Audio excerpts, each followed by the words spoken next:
What's up, guys? Among the things in academia, you have your math, history, science, and all that good stuff. But in my opinion, one of the most underrated bits of education you will ever receive is financial education. With that said, I would like to introduce David Noodleman. What's up, Dave? Hey, what's up, Alex? Hey, what's up, podcast fam? Happy to be here. I did jump into this abruptly, and something struck me when I was kind of scrolling through my Facebook feed, and I'm sure some whippersnappers out there are going to be looking at me like, "Dude, you're old." But it read something along the lines of you were starting to teach financial education to those in school, like still young, right? Yes, just happened And very so, recent, and I'm honored to be at a local school, PS5 in Staten Island, and we're doing a program called Smart Money, where we're helping kids come up with a business plan, start a business, and just talk about the fundamentals and inspiration to get it off the ground. So yeah, I'm really excited. We're about a month, the first month doing it, and it's just been a blessing.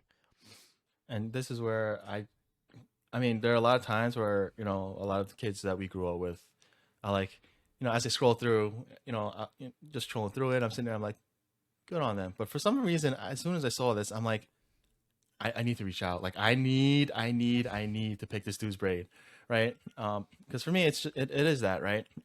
We grew up in generations do different things, right? And we grew up in a generation where our parents were telling us 1000% do well in school, go to college, get a job, get a corporate job, or get, be a doctor, lawyer, whatever.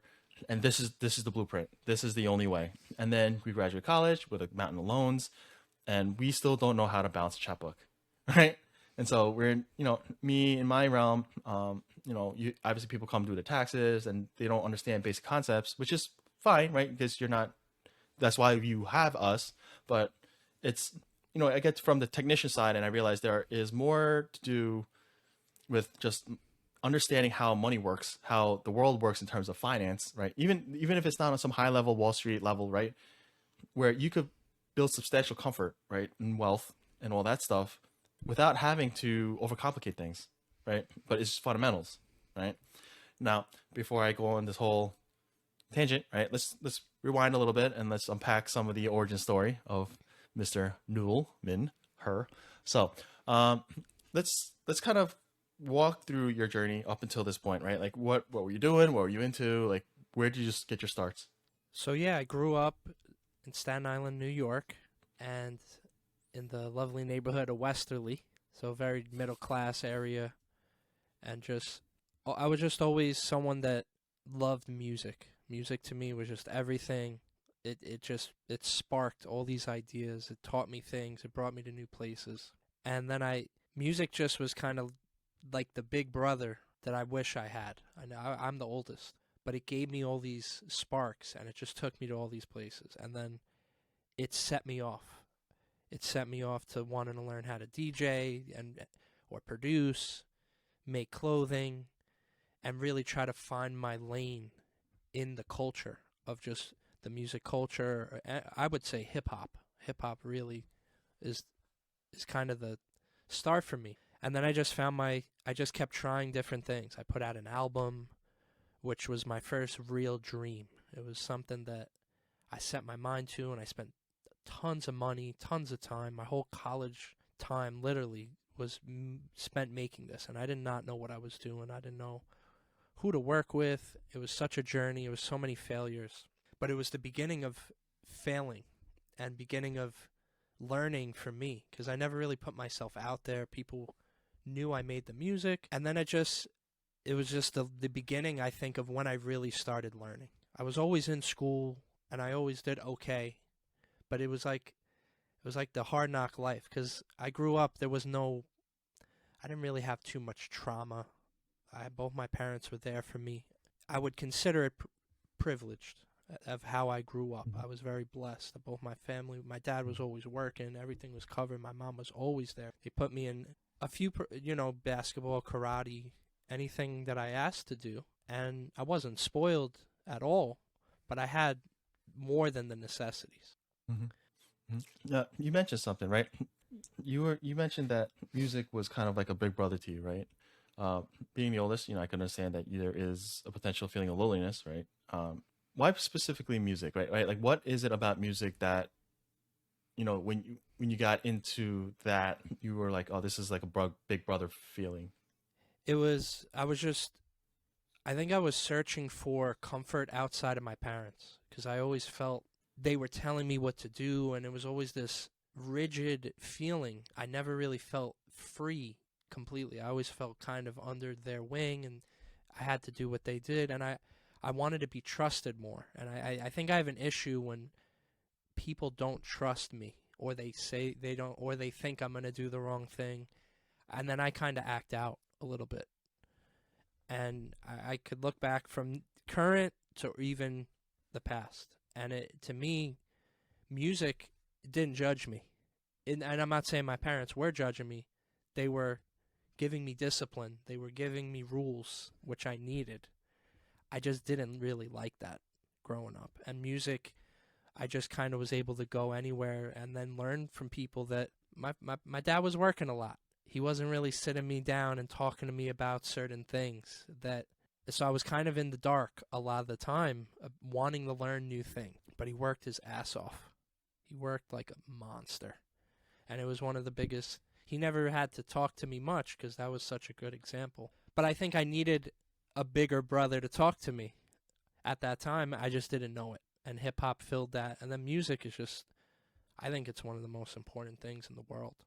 It just has an effect on people that talking it can't always do, and it finds different ways to connect with you. And it to me it was everything, and it just set me off to kind of go after things that I loved and make things and go after. And it just for and then I started a clothing brand. It was just out of the love of wanting to express myself. And then that clothing brand has been part of my life for the last 15 years. It wasn't even a brand at first. It was just me being like, I want to express myself. I want to have my own thing. I don't want to walk into Mhm. somewhere. I never wanted what anyone else was wearing. I always wanted my own thing, and it was like, this is my way to.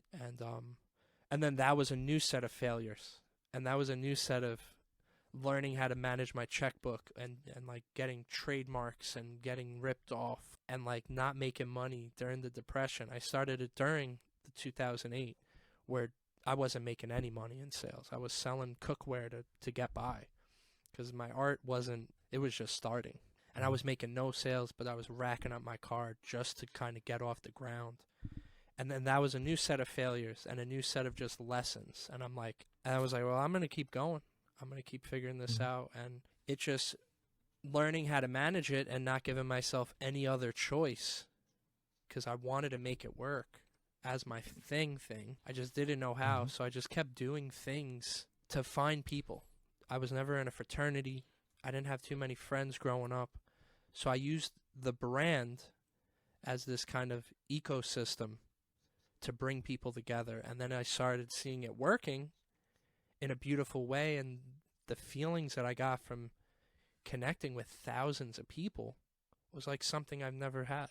And it just opened me up to just wanting to help more and more people. I still remember that early phase because I think where the high school that we went to, it was very common that someone else is rapping, someone else is singing, someone's doing, and then on the team too, like we would see, oh, someone else got another sample, someone's got another mixtape, someone's got another something, and then obviously as we graduated and things passed, some cats came back and saying, hey, I'm into music, and a lot of folks kind of came and went, right? And when I saw you pop up, I'm like, all right, let's see how long this lasts. If I'm being honest, right? The jerk in me is cynical, right?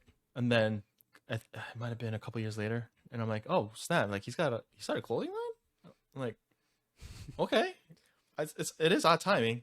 Honestly, I just kind of was like, okay, and I just went about my day. But at this point, it's been over a decade now, right? Well, now it's 15, right? But About to be. I remember it was like Yeah. it was like probably about 5 years ago. I'm looking, I'm like, I think so you posted something. I'm like, yo, this dude is still cranking. An attrition rate almost, right? With most things that require exceptional, work ethic, dedication, things like these that typically, it's that 1%, right? Out of 100 people, 50% are gonna drop right off the face, right? Like right up, right from the jump, like the first, like not even punch to the mouth is just like a little tiny gut check. They're like, oh, I'm out, right? And then you got another like, you know, maybe 20 people who are just like, I gave it almost a fair shake, right?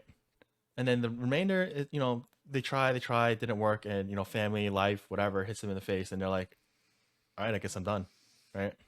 And out of that one person out of that group, it's just, instead of, I'm sure there could be moments where you're sitting there like, I'm a fraud, I'm a piece of crap, I just wasted X amount of years, right? And that's the split, right? Then the decision goes towards, are you gonna say, okay, I can't do it, or do you turn around and say, okay, what broke and how do I get it to work, right? And I think seeing you over the years, I mean, you're still cranking, right? And you're still cranking out new projects, dude. That's to me, it's just, and this pivot, which we'll get into, I mean, is so near and dear to my heart. But the fact that you can continue to come back swinging, right?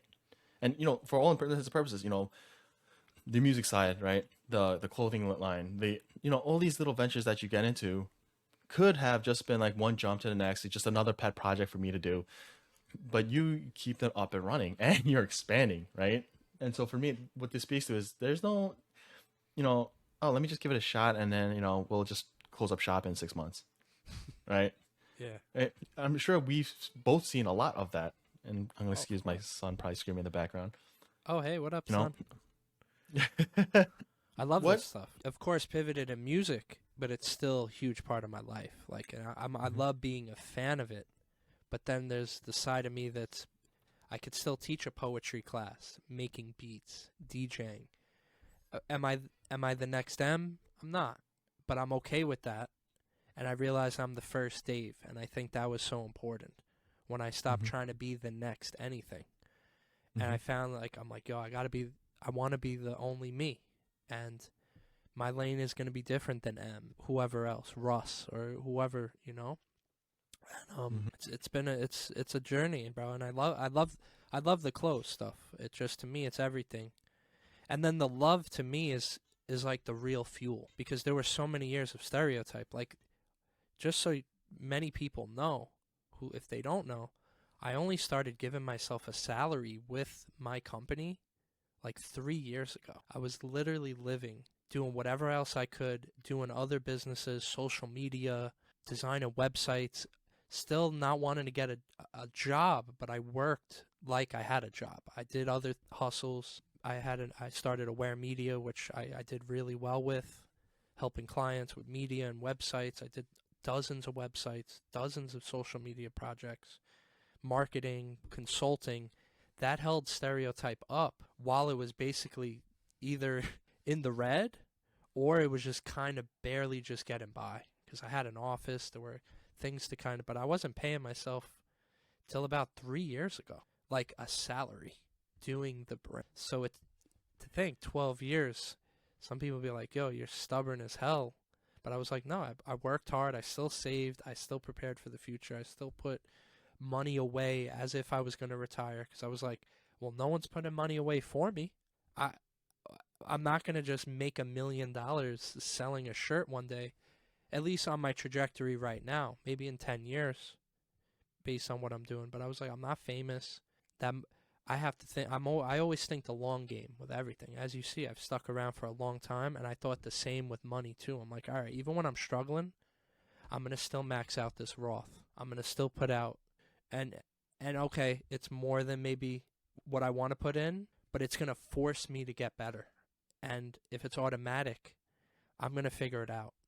So I didn't go, oh, well, I'm going to take today to then think about doing it. I'm like, no, I'm going to put this on autopilot and manage this month to month, thinking long term 40 years. If I'm 70 something and I don't either want to work, I know I'm going to want to, but if I don't want to or if I can't, I'll still be taken care of. And like so the money thing, I didn't want to worry about it, but I'm like I have to. It's a concern for me, and I don't want to worry about it later. So let me think about it now, so I don't have to think about it later. And I think I I want to really start helping more artists think ahead. because if you don't get the hit, it's not a big deal, but don't wait on the hit to save money, you know? So Absolutely. And it's the long there's term is there's a everything. that's where you're gonna have a little divergence of mindset or philosophies, right? Some people are just like, well, that just means you have one foot out. No, I don't tend to buy into that, right? I mean, some people, they have that personality type, fine, right? But we have seen throughout these years how many people who've made a ridiculous amount of money and still ended up broke, right? For me, it's that lotto model, I guess, if you will. For me, it's just the mindset of how do you manage things, right? How do you manage your money? Yes. How do you manage your time? How do you manage the relationships in your life? How do you? It's management, right? And it's curious to me, right? Because I'm sure they're gonna be people who's like, yo, 13 years, 13 years you did this, and you didn't cut yourself a paycheck, right? And there's a lot of sacrifice in that. I mean, I imagine there are, those are vacations you could have taken. Those are nights out you could have had with your friends. Those are dinners, birthdays, weddings, bar mitzvahs, whatever, right? That you gave up so that you can keep grinding on this thing. This is the payment, right? It's more than your hours that you put in. It's more than the stress. What did you give up for you to get here, right? And this is where a lot of people kind of get hurt, because I think we still have a hope when people jump into business of, yeah, they told me 2 3 years on average, and we'll suffer that, and people can't even make that point, right? Like, we've seen a lot of people, oh, I'm starting a business year point 5, not even year 1, like 6 months down, like, yo, this is nonsense, I'm done. Is it nonsense, or did you just not want this bad enough, right? And it's not. I mean, and the other side of it is, I don't think that makes them bad people, right? And No I think this way. is where a lot of us kind of like self judge and like, oh, they're gonna think that I'm, this, that. Doesn't make you a bad person, right? It's just maybe you didn't think it through. Maybe you still need some more soul searching. Maybe it could be a lot of things, right? For me, it's just, if and when you fail, do yourself a favor. Forget the judgment portion of it. I don't think it serves anyone really. Um, for me, it's my encouragement for most is just go back to the drawing board, right? Play the those highlight reels, and rather than looking at it from a perspective of I'm a loser, I'm a failure, let's kind of break this down, right? And figure out where and why you failed, right? Take the judgment out, of course. And I know that's hard for a lot of us to do. Take the judgment out, right? This is no judgment of you as a person. Take a look at why and where you failed. That way, now where, like, there are areas of improvement that are needed for you, your life, if you do another business venture, whatever it is, right? And I think that's, for me, I'm sure this is where I get really curious, because 13 years, bro. 13 years of, I'm sure it wasn't easy. There have to, at that point, I'm sure there were low points, right? Yeah, but the thing with me, bro, like when I started the brand, I was selling cookware, and bro, I drove to Connecticut 3 hour trips to make no Dang. sales. So my skin got so freaking thick, and and it just added to my long term vision of like, all right, well, I didn't hit today. And if it was like, well, how could I do better on the next one? What could I do better? And but the coolest part about the brand was anytime I did a call out, I was like, yo, I want to go to Texas. I got to sell 30 hats. People showed up every time. I put myself in a challenge mode. I was like, oh, I need to get an office. I did a post. 2 months later, I had an office. My someone saw it. They were like, I need an office too. Come with us. And it started something. So like, bro, like the love for me was kind of the currency, because I was just like feeding off it and then giving it so much. I was blessing people left and right, not even on a strategy. Like, oh, let me bless people and then I'm gonna get it. Bro, I created we created this ecosystem with Stereotype, and it was just, everyone was just feeling so good. The events. And bro, if you look at the paperwork, you'll be like, why was he doing all that?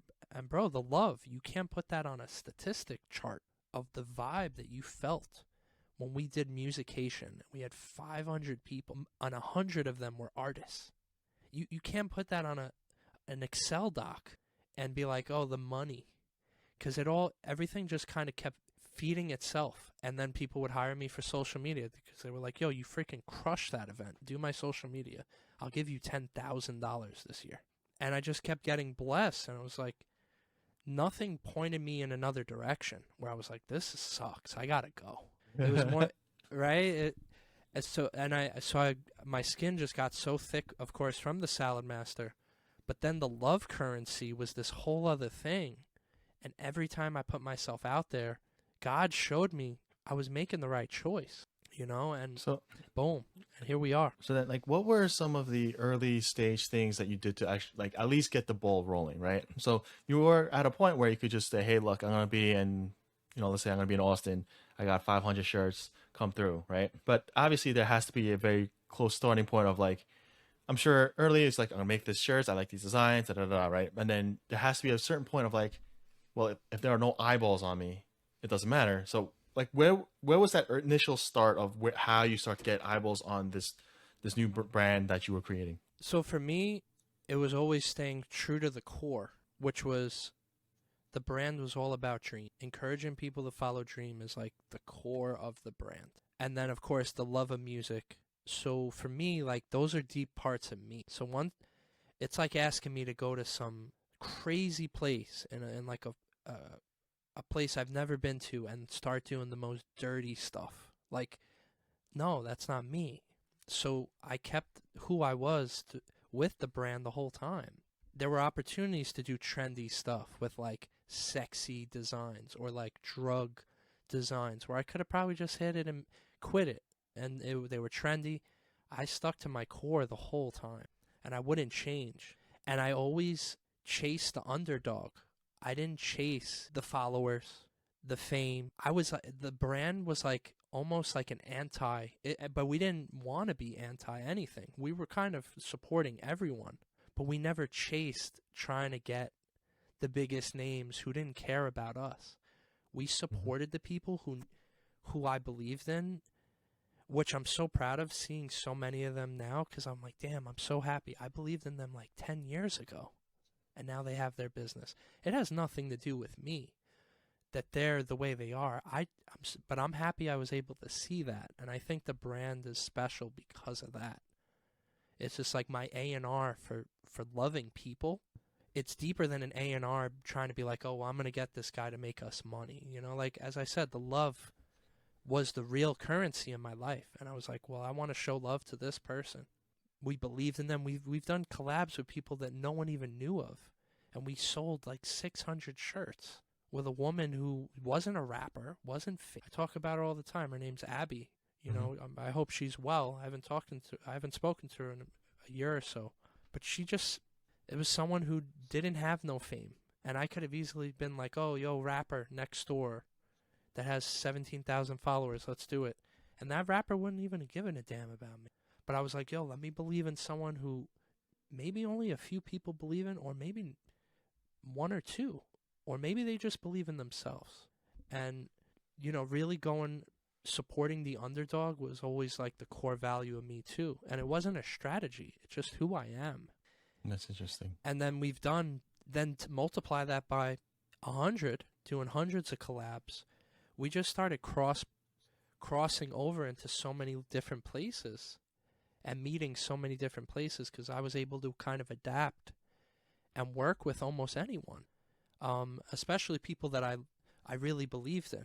Like people that I'm like, yo, this is just a good person. I just want to work with them because they're a good person.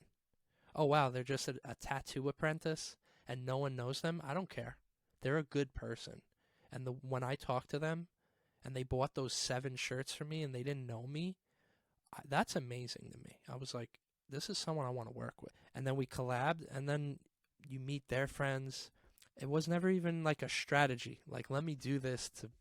It was just like I believe in people, and let's just keep working together. And I just kept it going, kept it going, kept it going. And just kept feeding each other, and it was amazing. It's still going. I'm grateful. I mean, it sounds to me that you've kind of stumbled into, I guess, one of the, cornerstones of entrepreneurship, business, life, and that's networking, right? And it's an interesting thing, right? Because in the business world, we'll call it networking. In socialite circles, you call it schmoozing, right? A lot of us growing up who had no semblance of business, anything, right? Or it's just I'm meeting people, right? I'm going out to chill, right? You leave your heart open, right, to see what serendipitous good fortunes come your way. And I think it's interesting that oftentimes you will find that the beginnings of entrepreneurship might be this like almost bohemian, passionate feel, but oftentimes it goes into the very hard capitalistic business businessman person mentality, right? There's a, for me, most people are gonna look at you and say you're kind of like that square peg in a round hole. I mean, what is it about you or your DNA that got you so interested in entrepreneurship? It goes back to growing up. My dad was always working all the time, and I'm super grateful he was. But there was like a hole in that system for me as a kid. Like I wish I could have been with him more. I wish we could have played more. So having that kind of hole, even though I love this man to the end, he is the GOAT, right? Like I'm not putting him down. But I missed him as a kid. I wish I could have had more dude time. I didn't know how to even say it when I was that age. Now I'm looking back, I'm like, damn. But I wanted to be different when I got older. Like if I had a kid, if I had a wife, family, my mom needed me. I just wanted to have the freedom to be like, oh well, I don't Tuesday. I'm not gonna work because I could just do. I need to be here. Or oh the Christmas thing. I'm gonna not work at 8 o'clock. I want to be with everyone. So I wanted that. That was really important to me. The core. Also, I don't want to bring up Drake lyrics, but I got to like you really. As far as I know, I have one life right now on Earth. So I was like, I can't just do anything just for money because the money didn't matter to me that much. It's important, but I don't want to just make money to pay bills and like I could talk about emotions for hours, but for me it's like that in itself. I was like, nah, I need to make this choice, and I'm telling people don't stop dreaming. I want to be the poster child for it, and I'm probably not going to be hitting it out the park right away.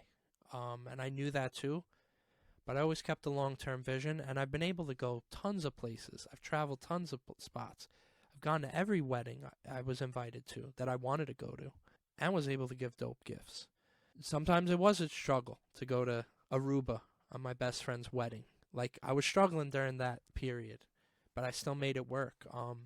But yeah, so it was just always wanting to be free and kind of the one life I had, and I expression to me is so important. I love just making stuff and talking to people, and then once I kind of got that feeling, I was like, I can't just do something else. I gotta find a way to do this on a bigger scale, and if I get good enough, maybe more people will want me to do it. And that was always my goal. So even when I was younger, I was like, I'm not gonna post no drinking stuff on social media. I'll be out hanging out or whatever. I'll post photos, but I always looked at it like, all right, what if Nike found me, or what if Reebok or Puma found me and they looked me all the way back up? I always thought that because in the event there was a bigger company that wanted me to design or do creative direction. I was like, I always want to make sure the presentation is professional, and I Mm-hmm. just kept it going. Yeah, I like it, man. I mean, you do really when you run businesses and you have that middle class upbringing with the drive and the fortitude that you have. Especially there is a certain point of understanding how money works and how to manage, right? So could you kind of walk me through first off, what got you interested into actually really understanding finance and financial education? I actually dated someone, and they were very much into it. So they actually helped me, because they were very much into it, and they gave me tips, and they were like, because before that, no one else sat me down to talk about it. And I never had a checkbook. There were all these things. I always just had cash. But this person broke it down for me. And then it just made sense early on. I was like, all right, don't pay more than I have. Pay off the credit card. Don't pay it late. And I hated paying. I'm a little frugal sometimes. I'm like, what? If I pay late, I pay more? If I don't pay the whole thing, I pay more? I'm like, nah, nah. I took it serious. I'm like, you're not gonna do that to me. And then I just Hmm. stuck to that core. I'm like, no way I'm paying 40 when it was 20. And I'm not paying late cuz I don't want to pay 80 when it's 20. And I grew up, my mom was always she grew up kind of broke, my mom. So the way she would talk about things, or if she got me something, I always cherished it. She didn't over get me anything. I always had, like, when I got a hoodie, she made it seem like I was asking for $1,000. She's like, David, $60? And I was like, I would take what she would say serious, like, oh, word, okay, I'm going to take care of this. And I still have hoodies from when I was 14. And I've had to just give them away because they just took up space, but I could have still kept them because I just take care of things. So I just treated the same thing with money. As you see, I keep things for a long time. The business, the passions, my old clothes. So I wanted to do the same with money. I was like, when I get older, I want to be good. I could get hurt. Maybe I won't be able to make things the way I want. What if I'm crippled? How do I still do these things? Because anything could happen. I don't want it to. And so money to me, just I kind of held tight to it, but I would still, use it to get to where I had to go. But I kind of cherish almost everything that I have. So money just became one of those things. But I don't praise it. I'm not like, oh, it's everything. But I know it's a tool. I know it could be used to help things and get me to the next goal. So I tried to find a good balance with it all. I would say I'm somewhere in that mix. We were pretty much solid in that middle class area. At one point, I was in a situation where it's single mom, three wild, savage kids running around causing problems. Thankfully, my mother never let us really know that we were poor. The things that we needed, we got. Obviously, we didn't get everything we wanted. And when you're younger, you don't appreciate that. But as you get older, you realize, these things are necessary. And I still, to this day, remember it was an English class. Shout out to Mr. DeFazio if you're still there. He was notorious for having us do a segment on like self-help. One of them, some of them, actually, it was more than one. But Rich Dad Poor Dad was definitely one of those books that, among the list of things you could have done. For this, it was like that 1 month long assignment. But as I went through it, I realized, wait, hold up. Like through college years, through all these other things, you realize that the more we've had get a job, get a well-paying job, and pay your credit cards. Okay, fine, right? Base level. And then as you go through it, you start meeting actually wealthy people. They're like, get a really, really good paying job, set up your retirement, stop spending money on stupid things. Mm-hmm. Meanwhile, this dude has $250,000 car. So for me, it's like as a young cat, I'm sitting there, I'm like, this isn't helpful. You work hard, make a lot of money, thanks, but I want more than just pay bills, man. Like. Yeah. Early on, it was that very arrogant, like I want to make $1 million and retire when I'm 25. As you go to college, it's like, so you're telling me that I'm just gonna work myself to death for the rest of my life and maybe scrape by, and hopefully this thing in my account is gonna give me enough to maybe retire. If not, at least I have Social Security. But that's the things that like a lot of unfortunate people would have told it. And then as I bumped into like wealthy class folks, they start saying to like, still keep your day job, diversify your portfolio. And for me, that was what do you mean diversify, right? But as you pick more brains, I got to the point of like, wait, this is rigged, man. To be fair, still keep your day job, make the money you need to, right? But understand that it's not just trading your time for money, right? That is what an employee does, right? You show up to work, you put in your hours, and you get paid. But at a certain point, you reach a cap where you keep putting more time to get paid more, and it doesn't. Those diminishing returns don't cover the things that you need in life.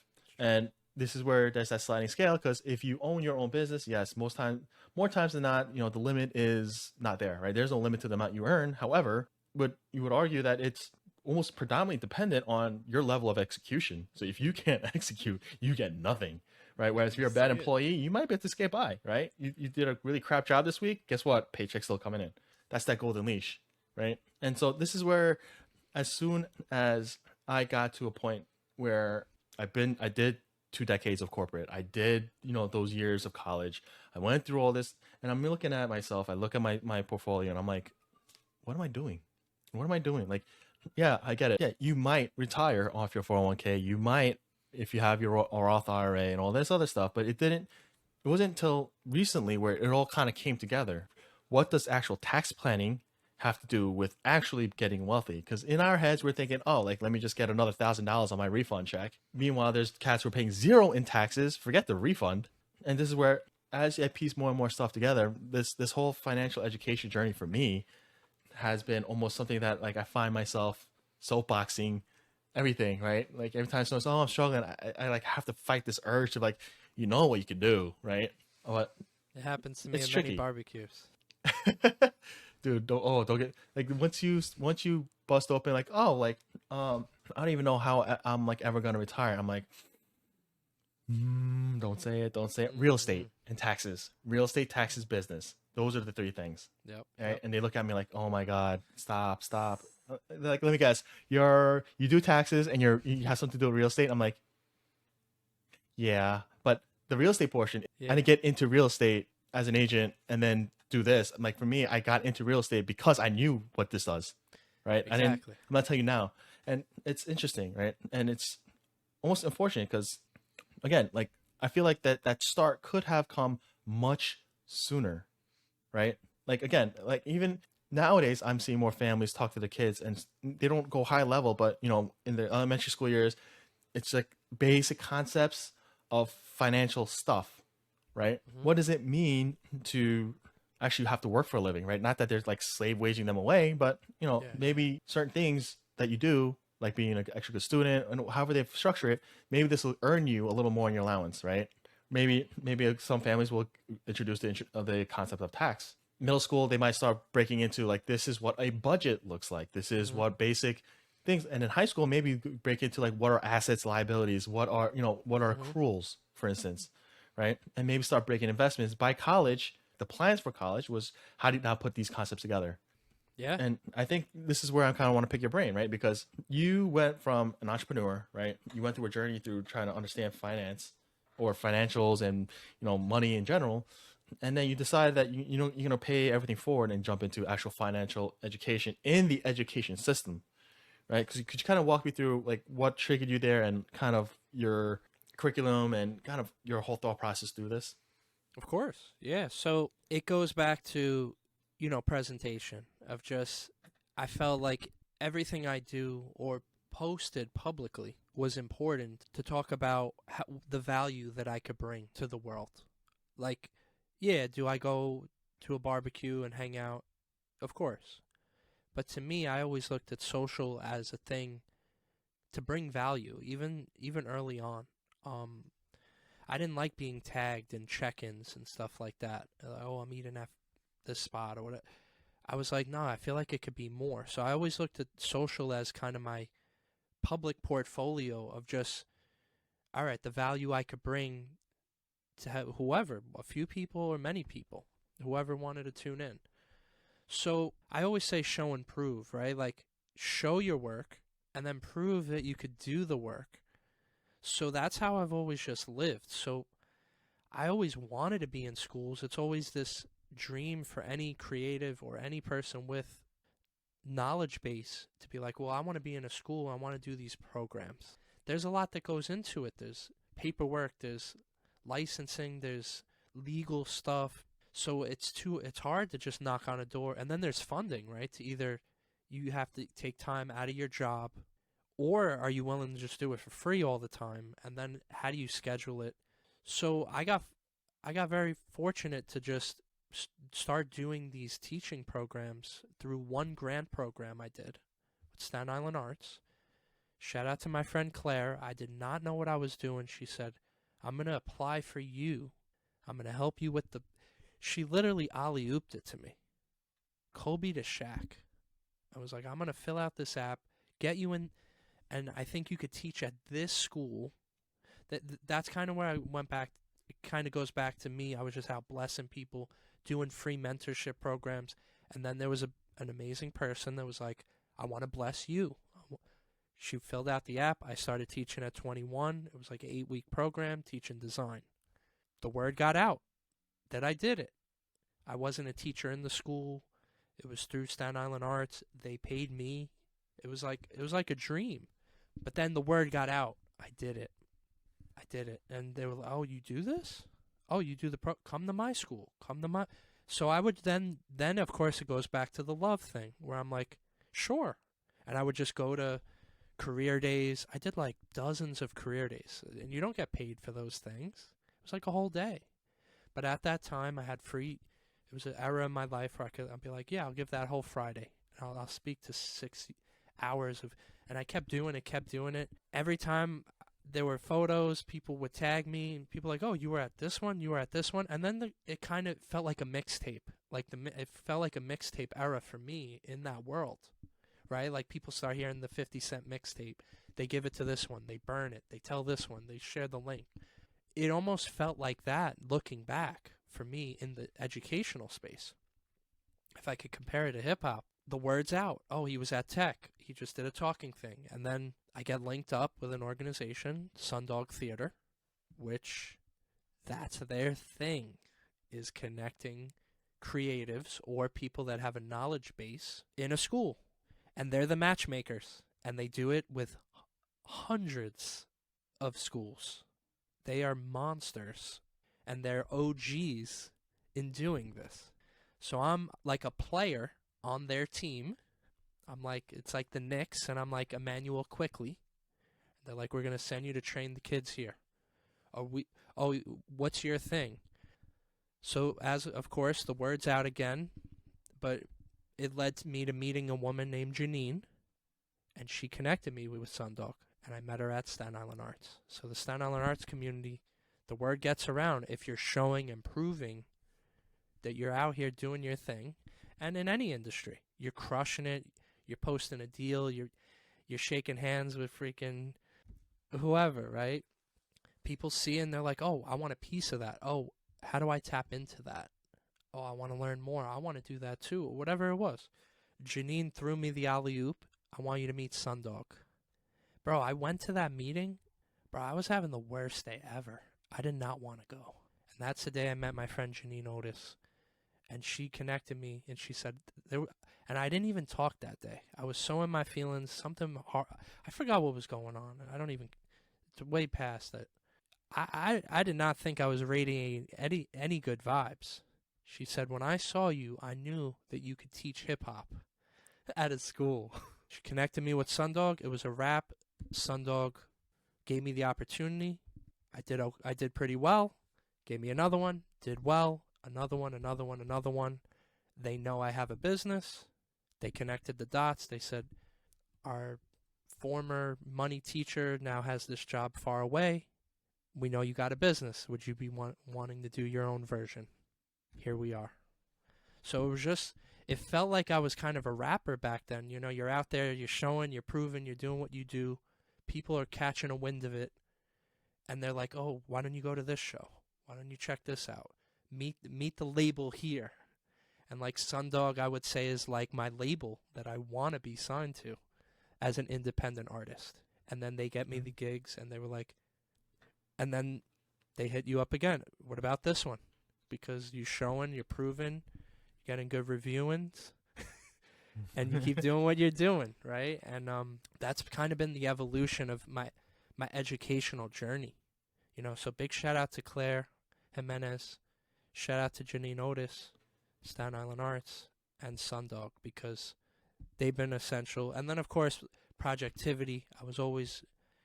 We were always doing such random stuff. I'm at Tech. I'm at here. Come do this thing at PS35. So, like, my mixtape hustle of education was on. And between those three organizations, people were able to know my brand of education. They're like, yo, if he does the music, oh, he could DJ, oh, he can make beats. He's teaching third graders. You know, he's not Dr. Dre, but I was getting those kids to make some fire. So between those three organizations and those people, I've been busy. To say the least. I mean, so what grade level would you be teaching right now for the financial education program? So it's 4th and 5th grade. Okay. And what does that curriculum look like? I want to just get kids in the mode that you have an idea, you could be creative, but then let's add the business side to it, because they're still young. So like the management of money, investing, all that, I feel like that's another conversation. But for me, it's like, let's throw them in the pool, maybe with one swimming on.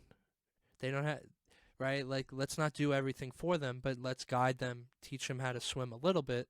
So then they get a vibe for it and like, oh, I want to go do my own thing. Oh, why don't we start our lemonade stand? Because in 4th grade, I started this accessory business with 4 of my classmates. And I remember it like yesterday. So the goal is to come up with an idea together with your group, make a product. How do we promote it? How do we get the word out? And how do we turn nothing into something? pretty much the same way I did stereotypes. Started with $100. How do we flip it? But tapping into different things, collaborating, networking, business plan, managing a little money a little bit, and kind of putting yourself out there as someone who's look, I did this. Because then you start learning and failing and growing so quickly when you're putting yourself out there and someone says, no, I don't want that. Or, oh, I'll take 10 of those. Or why don't you have it in blue? Then you start registering. So that's what it's all about, this program. I mean, I love it. I love it. For me, part of the thing was, especially now at this age, I got to a point where, I am a parent of two, and I know this is going to ruffle a lot of feathers, but there is a lot about this education system that I've found to be almost heartbreaking. I mean, we grew up in it, so, it is what it is, but I feel like there is a massive disservice. And it's not to knock on, teachers or whatever, because, my wife being a teacher, I understand that it is astronomically hard, right? To round up a whole classroom of kids and get to focus on anything whatsoever, right? So to a certain extent, I can understand that there is a certain level of structure, redundancy, and repeatability that things like real, true critical thinking will almost dismantle, right? I don't know how long ago, but there was that argument that schools today essentially manufacture employees. The problem is small businesses are where real economies are made. So that I think that's where part of my drive to provide people with some semblance of financial education or just mindset, right? In terms of, and I don't know why it took me so long, but and I'm not saying it should be everyone's mindset. When I thought about the prospect of having kids, at some point, especially in this day and age with the cost of education, it was, would I force my children to go to college necessarily, right? Convo for And sure. the answer for me, yeah, and for me, it's like I don't think it's a you must go, but the answer is nuanced, right? It depends. Yes. I would hope Totally. as a parent that I instill the early semblances, like the early seeds of financial education. Would you actually know how the world operates, and instead of not just look at your textbook, make connections, right? Connect Right. dots, right? Hmm. As you observe things, I think successful business owners, especially, connect dots, right? Instead of just having something, it works, it doesn't work. It's like, well, let me tinker a little bit. Can I get it to work? Like, what do I need to do to get it work? What are we Exactly. missing? What do we need to add, take out, Yeah. right? And this process of thinking through things instead of just saying very strict binary, works, doesn't work.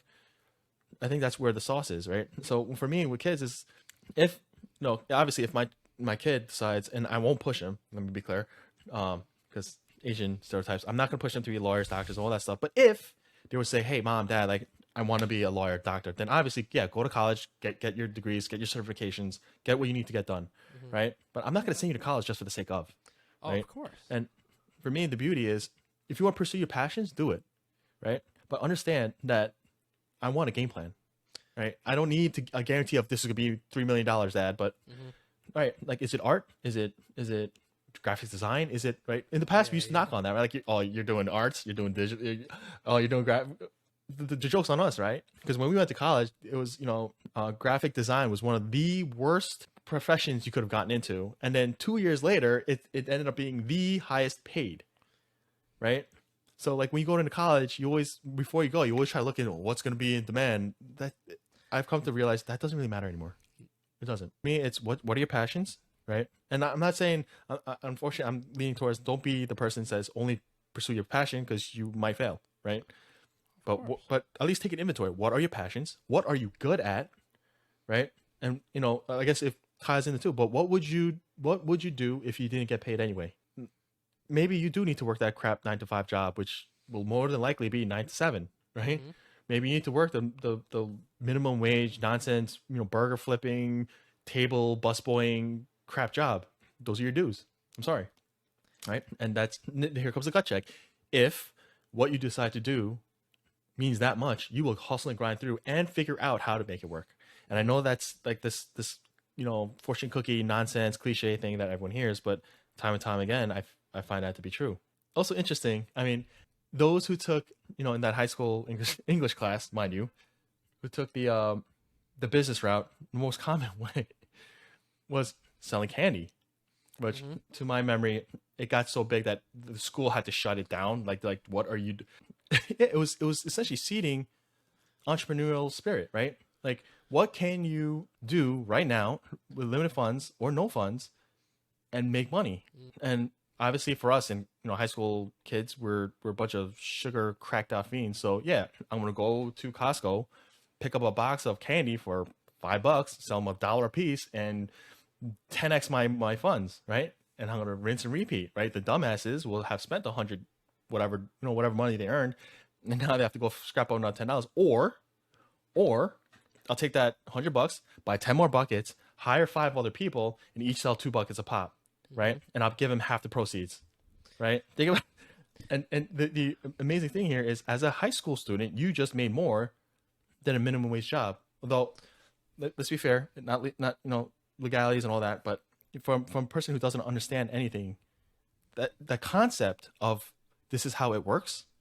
And now guess what?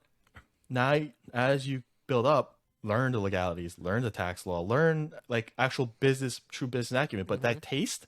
that taste gets is dangerous, right? In that Yes. some people will take the taste and think that's all there is. Some people will take that taste and they want the whole damn buffet, Yes. I agree. you know? I And agree, so man. this is where I'm curious. Like, I want to know where, like, if you were to say that you finished this, so you said fourth and fifth grade, right? If you were to extrapolate this through, say, middle school, right? How might you see this curriculum expanding? I know it's a blindside question, That's a but good question. It's interesting because you're walking a lot. There are fine lines when you're in a school that I think are important for the parent or guardian or peer to have, because some of it could come off as conspiracy. Some of it could come off as anti-education, and then you kind of because you're also representing an organization when you're there. So for me, I have certain beliefs, but then I also know when I'm in a certain arena, I Mhm. have to deliver a message that's universal. And then I also know when I'm having dinner with my family or my people, we could have other conversations. Mhm. So I've been able to kind of separate that too. But if I was to Mhm. go to the middle school, I would talk about being aware of advertising. One, for doing it to sell your business. Two, to be aware of being the customer. What's coming? How are they talking to you when you're Mhm. seeing this? And being aware, being a little more conscious. So I would encourage consciousness in purchasing. I would also encourage sustainability, not needing new stuff every week. Once again, this may become a table talk conversation that I may say, maybe the parents should talk like certain things. And they have to be an example, because me talking to Mhm. it, and then they go home and they see a whole different culture of money being spent. I'm just a drop in the bucket. So my effect Yep. may not, especially if they're not open to it and they're not coming to get it. Of course. So I'll plug little things to be like, but then they're also at such an age, right? So I would talk about checks, managing a check. I would talk about credit, but it's tricky because when you're in a certain environment and when they go home, the culture of using a card is different than Mhm. things for us that are 30. So I wouldn't even maybe talk about credit cards. I would talk about flipping, taking what you have and whatever you can make out of that to get to the next step. I don't know if 12, 13, 14 would be ready for credit card stuff, because it then, but I would also point out it's tricky, it's walking but Mhm. I would drop little gems and be like, credit card debt's a thing, student loans, it's just tricky. There's a lot of deeper convos that I want to talk about, but I feel like they may be better for YouTube. They may be better for when you search the Dave Noodles ecosystem of content. You could kind of tap in that way, because they're more like 18 and over, and then you enter at your own discretion. No, that So makes sense. yeah. I mean, I will counter argue that depending on how it's packaged, I wouldn't count out middle schoolers. They they continue to surprise me with the concepts that they pick up. But I would agree that if you take it from a 30-year-old's perspective and the way we would explain it, we lost them off the cuff, right? So I mean, for me, it's if we manage to pull it in the context or framing of explain to me like I'm five, which if I'm being honest, I would struggle with because for me to jump back into a 10, 11, 12, 13-year old mindset, I'm like, what do you guys even like? Right? Hmm. But it's just interesting, right? And you touched on this topic earlier that it is an educational system, right? So we do need to play ball. But the interesting thing there is, I think a lot of folks would assume, right? So what you're telling me is that Dave, what he's teaching and what he's preaching and what he believes are two separate things. No, no, no, no, no, no, no, no. Because even when I touched on a couple of things with you in the past, there are certain things that it doesn't. So like certain fundamentals of finance it's just fact, right? It's just fact, and it doesn't really rely on either what side of the aisle you sit on. Like they're not really things that trigger people, right? The parts that trigger we just cut out. It's fine, right? But the fundamental things of finance, a lot of them are just basic knowledge, right? The fundamentals you learn no matter what, race, creed, political party. So I think there's enough there, right? And I think it's interesting because it almost sounded like if you were to break into like the upper grades, it'd be almost like a mindset clinic, right? Like almost doing away with the scarcity mindset or like starvation mode, right? And kind of go with abundance, Yeah, but abundance with your eyes wide open. it's important. Yeah, definitely. It's so weird because I'm in one school and the mindset is take, take, take. And then I'm in another school and it's share, share, share. So depending on where I am, not saying take, take, take, but a lot of them, It's like mine. their parents may not have jobs. Hmm. They may not have parents. They may have one parent. They may be living in a shelter. Hmm. So it's like more of a survival mindset. It's more like I may be here forever. So sometimes it's tricky because then I'm also their representative. But I'll always try to give an abundance mindset. But sometimes it's tricky because people are almost conditioned in a certain way. So it's tricky. But then I go to another school. 90% of the kids' parents have businesses and they've traveled. They play sports in the West Coast to so like the money being invested in the youth Hmm. is so different from shore to shore. Hmm. I want the best for every kid. So sometimes I try to take into where am I? How could I tap? Who am I talking to? Because, and then I'll talk to the teacher, try to understand what's going on. And then the first few classes, I'm always learning about the kids. What do they love? What is their favorite thing? Where did they grow up? What are their dreams? Because then once I know those things, then I could kind of tap into how do we turn, oh, you like sports? Maybe we could do some sports gear. Oh, hats. And then you could kind of throw them into the failing forward stage of just like, all right, start selling, start getting it out there. So I try to think of who I'm talking to. And then once I know that, of course I don't know them, but I'll get to know them too. I can never know just from talking to a teacher and they'll be like, oh, they're from the South Shore, oh, they're from the North Shore. There's so Hmm. much more to the kids.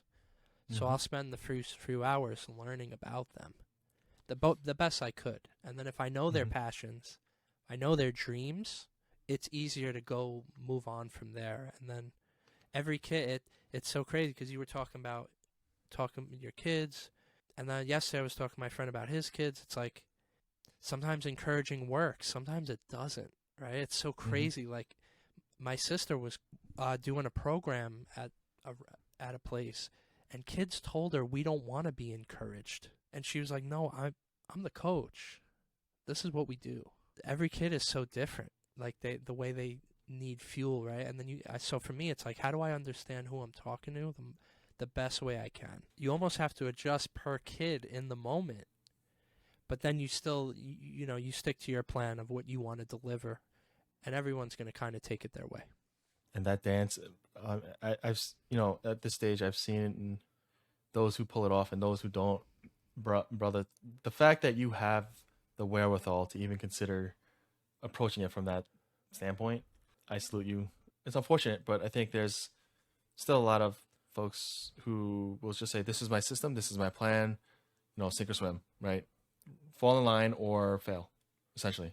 And I think that's unfortunate that it doesn't seem to be as effective, right? Whereas the teacher, and don't get me wrong, that I'm not saying that you need to like have completely individualized 100%, for each individual kid when you have freaking 30 kids in your room, right? But understanding there are nuances of like how do I reach these kids, Mm-hmm. right? It could be the same lesson plan, but maybe package it up a little differently because maybe the majority of kids now don't really care about, say, running a sneaker store, right? Maybe the very thing right now, the thing is, do you want to design stuff? All right, so maybe you guys want to jump into t-shirts.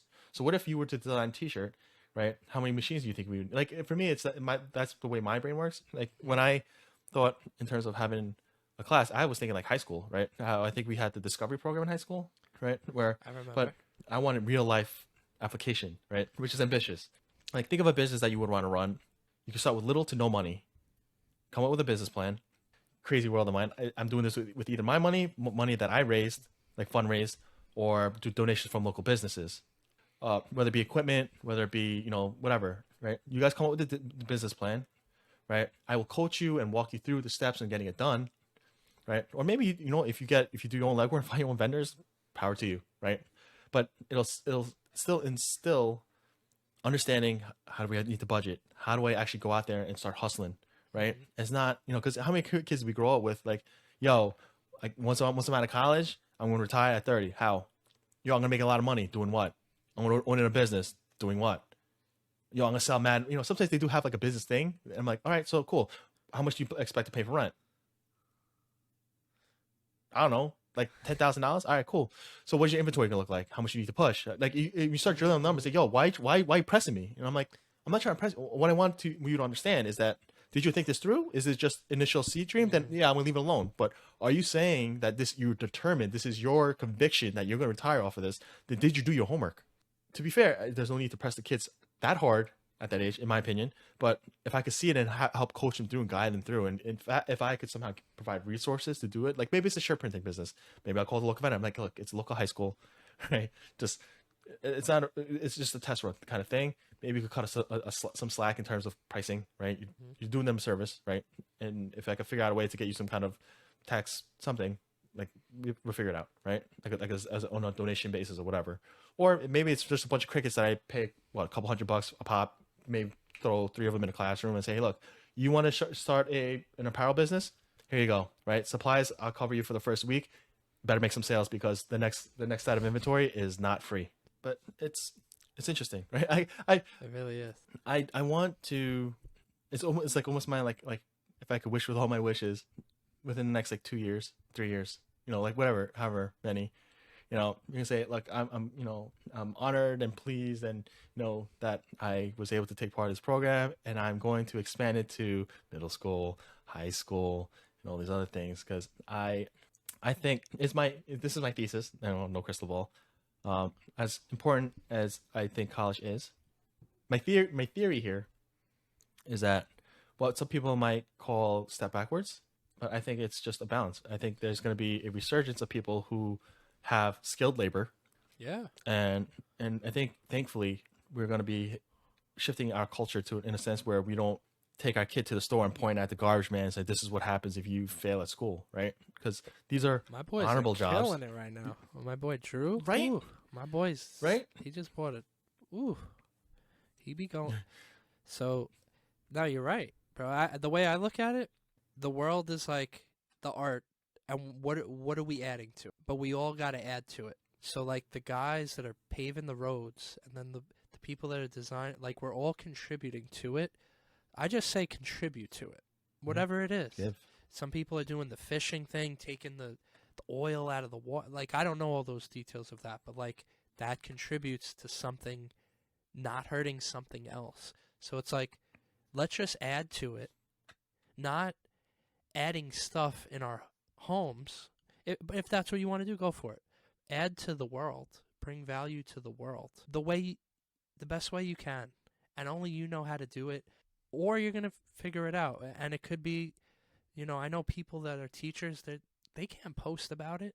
And then I know Mhm. people that are teaching that they're not teaching teachers, but then I know people that are on YouTube that are teaching thousands of people too. So it's like just add value to what you're to the world. Mhm. And just even right now, us having the convo, you even just having the convo with one kid or just talking to someone outside, we could just add value, you know. And no day is perfect, but where Mm. someone walks dogs, you know, that helps the person who has the job do the paperwork to sign over, you know, whatever it is. We're all contributing in it. So I would just say let's just keep adding value. So that's what I want to do. I want to add as much value while I'm here because I value my time. We were talking earlier. There's only so much.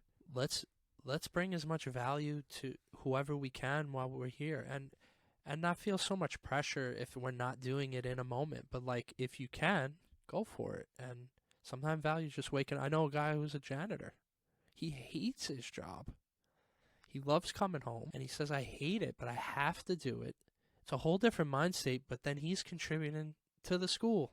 He's helping the school not fall apart, not overheat. So he's adding value.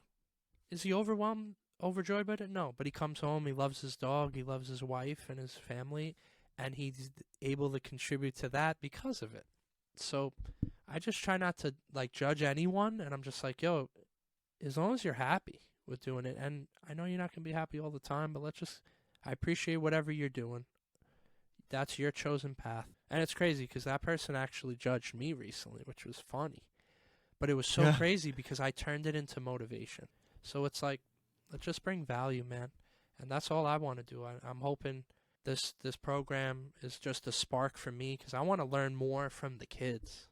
Whenever I do any program, I always tell them, I'm like, I'm here to show you stuff, but I'm here to learn from you too. I'm here to learn from you It's a too. life is. And I go there as a student, even though I'm there to teach, even though I know I'm there to teach. So I'm not like, oh, I'm going to sit there and just listen to everything you're saying. I'm going to listen to everything they're saying. I'm there to do my job, but I'm also there to learn as much as I can from every instant, whether a kid tells me about little TJ or NBA Youngboy, because I could take that and learn a lesson from NBA Youngboy. Why is he viral? Why is he connecting with 14-year-olds better than Benny the Butcher? Even though I love Benny too. I'm not getting down on him. He's the man. But like, why is he selling 1 million? I want to know more about him, and I learned about that from this kid at high school who was wearing a Kiss shirt who thought it was Jadakiss. So then I was able to teach him about who Jadakiss was. So it's crazy, bro. And then I learned who NBA Youngboy was from that kid.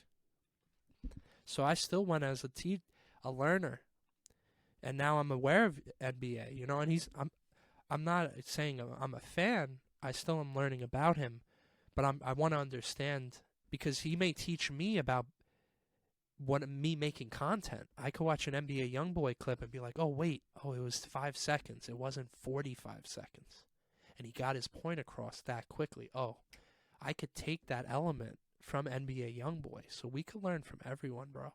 And that's just the vibe I'm on right now, and hope to be forever. Dude, I love it. I mean, so far everything has come across to me of, this is a man of service.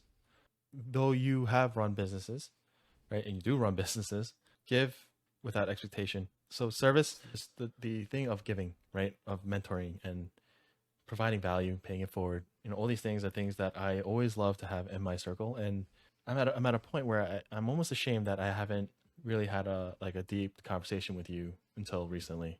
I do appreciate you for your time, because I know we are running hot on time right now. Um, so before we wrap this up, where can folks find you? Yeah, so if you just search Dave Noodles and you put a Z instead of an S, you will find me.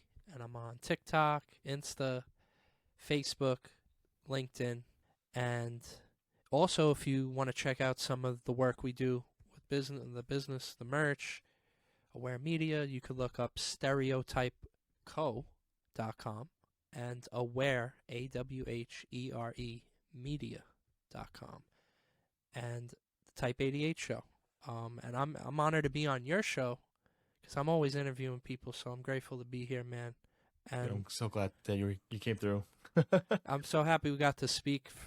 You we've always had just quick interactions, which has always been super positive.